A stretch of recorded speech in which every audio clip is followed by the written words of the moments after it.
Bonjour, Laurent Pillot. Donc, je suis cofondateur et dirigeant d'Ergonome avec Guillaume Bourdon, une société qu'on a créée il y a bientôt 8 ans. Et donc chez Ergonome, nous faisons ce que l'on appelle du design des organisations humaines.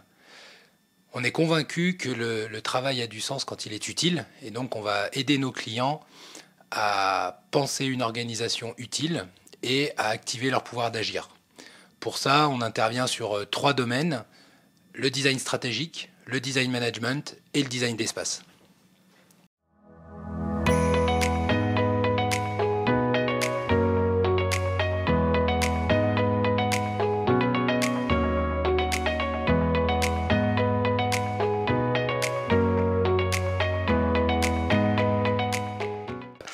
Batteries Event, c'est un projet un peu particulier pour nous.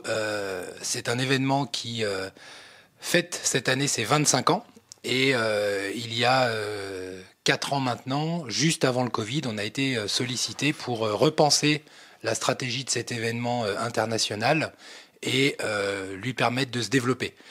C'est un événement donc qui réunit l'ensemble des décideurs de la chaîne de valeur des batteries au niveau international. Donc c'est un secteur très dynamique, et l'événement depuis quelques années connaissait une baisse d'affluence.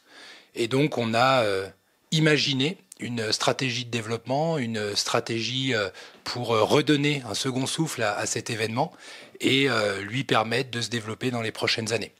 Donc en 2019, avant que l'on mette en place cette stratégie, l'événement réunissait environ 200 personnes, une dizaine de stands et 70 speakers.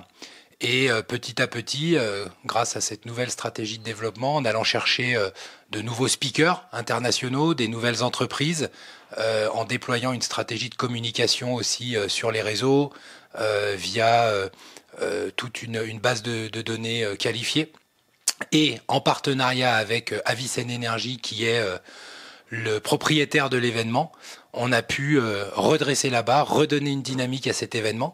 Et cette année, en 2023, donc pour la 25e édition, on espère accueillir 1000 participants.